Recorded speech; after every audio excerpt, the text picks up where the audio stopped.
Martín Palestino Sánchez, y él nos va a hablar acerca del comportamiento térmico durante el descanso de los monos aulladores y es dependiente de la temperatura ambiental. Entonces, empezamos. Sí. Gracias.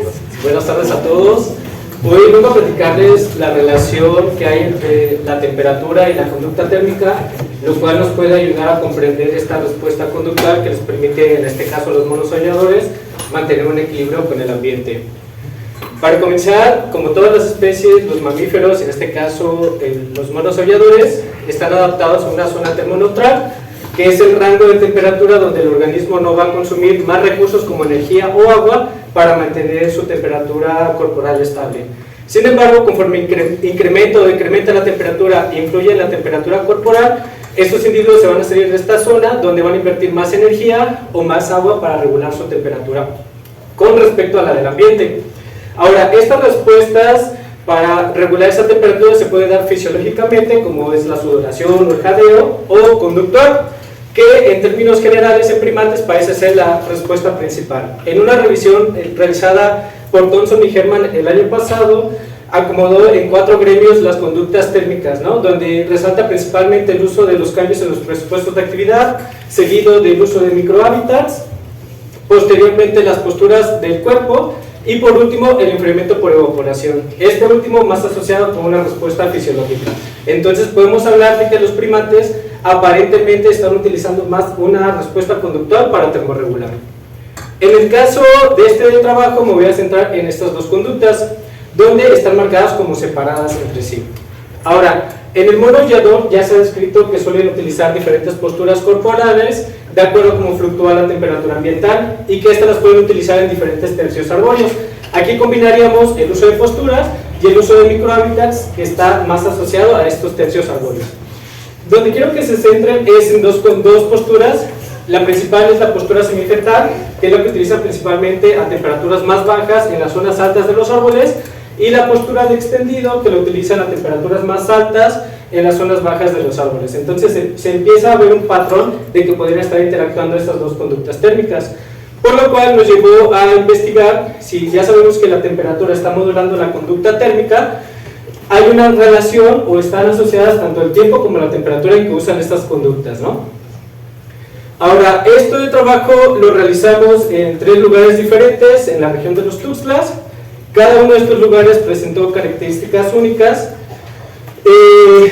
Podemos ver que tuvimos diferentes duración de meses en cada sitio, cada uno presentó un rango de temperatura, los cuales difirieron estadísticamente entre sí, y también encontramos diferencias en el tiempo que descansaron entre sí, ¿no? Por lo tanto, contemplando todas estas condiciones, nuestros análisis los hicimos de forma diferente, es decir, no hicimos interacciones entre grupos.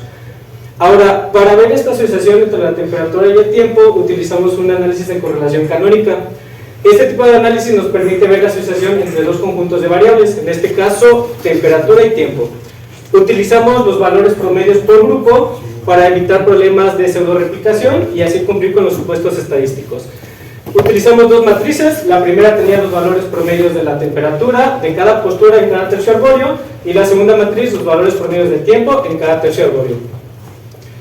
Pero primero, para llegar a esa parte también tenemos que entender si en verdad había diferencias. Entonces, en estos esquemas de violines podemos ver el tiempo y la temperatura que se registró en cada tercio arbóreo por parte de los monos aulladores cuando descansaban. En los violines de color morado podemos ver que el tercio arbóreo bajo es el que utiliza las temperaturas más altas y el mayor tiempo en comparación de los otros tercios arbóreos. Entonces ya nos habla que hay una diferenciación, la cual encontramos significativa entre ellos. Este mismo patrón se encuentra sobre las posturas corporales, donde la postura semifetal es la que utilizan principalmente a temperaturas más bajas. Va a haber un incremento en el tiempo que invierten a descansar, pero no va a ser tan significativo como cuando utilizan la postura de extendido. Esta postura es la que utiliza a temperaturas más altas y el tiempo que le invierten durante el descanso es mayor en comparación de las demás posturas. Entonces, comenzamos a ver que sí hay un patrón del uso de esta postura con el tercio arbóreo bajo. Esto es algo que ya se ha reportado en los monos aulladores, de que ocupan las posturas en función de la temperatura, pero no se había reportado cómo se podía relacionar con la variable tiempo. Y entonces esto nos resalta que podríamos hipotetizar que cuando utilizan esta postura, el tiempo que descansa tiende a incrementar. Entonces, la conducta térmica se está utilizando bajo condiciones específicas, no es aleatoria. Y para ejemplificar un poco eso, en los 3 sitios encontramos un mismo patrón, que a temperaturas mayores a los 30 grados centígrados empieza a haber una tendencia a que van a utilizar esta conducta térmica en este tercio arbóreo bajo, y entonces van a volverse más inactivos. Esto es importante porque tiene una función, ¿no? El ser más inactivo en condiciones cálidas va a hacer que no haya un consumo mayor de energía, lo cual puede también favorecer a que incremente la temperatura corporal, y eso genera problemas fisiológicos en los organismos. Ahora, dentro de nuestros resultados de la correlación canónica, en esta tabla tenemos los resultados para cada uno de los sitios.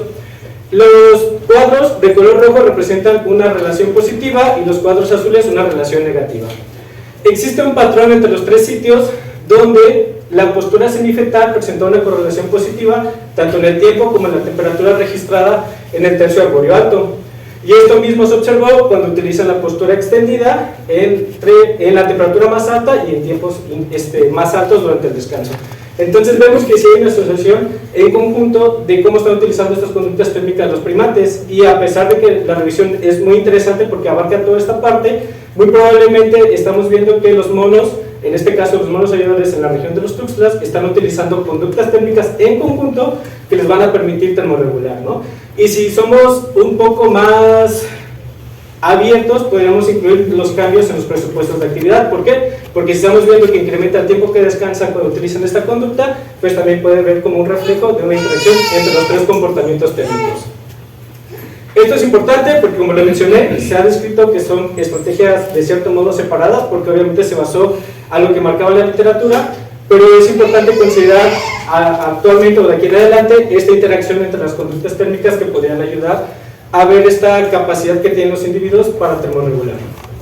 Entonces podemos concluir que hay una correlación positiva entre la temperatura y el tiempo en el uso de las posturas y de los tercios arbóreos, ¿no? Marcado principalmente en estas 2 conductas que utilizan en los extremos a temperaturas más bajas o a temperaturas más altas.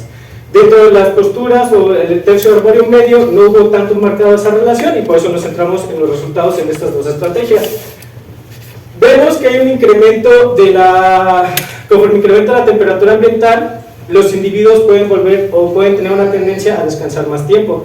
Y esta parte es importante a considerar en un futuro, porque si existe una modificación conductual por el incremento de la presión térmica en el ambiente, puede haber un efecto negativo en la fisiología y la conducta térmica. ¿Por qué? Porque si el descanso está incrementando dentro del periodo activo de los monos ayudadores, esto podríamos traducirlo a que va a haber una menor disponibilidad de tiempo a invertir a otras conductas, como podría ser la alimentación.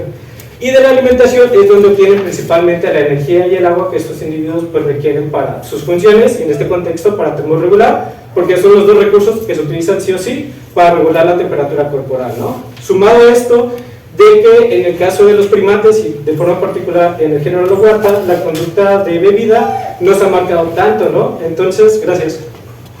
Entonces, si disminuye la alimentación, pues obviamente se va a ver este efecto negativo pues en cadena, ¿no? Y obviamente puede vulnerarlos a sufrir un estrés térmico por estas condiciones, lo cual es importante considerar en un futuro en otros estudios y ver cómo está esta relación y cómo se está afectando y qué otras estrategias pueden estar utilizando los monos aulladores. No sé, tal vez modificar su periodo de actividad, ser un poco más crepusculares, o seleccionar partes vegetales específicas bajo ciertas condiciones que contengan mayor cantidad de humedad, que es algo que ya hemos trabajado, pero no lo presento aquí. Entonces, eso sería todo de mi parte. Muchas gracias a todos.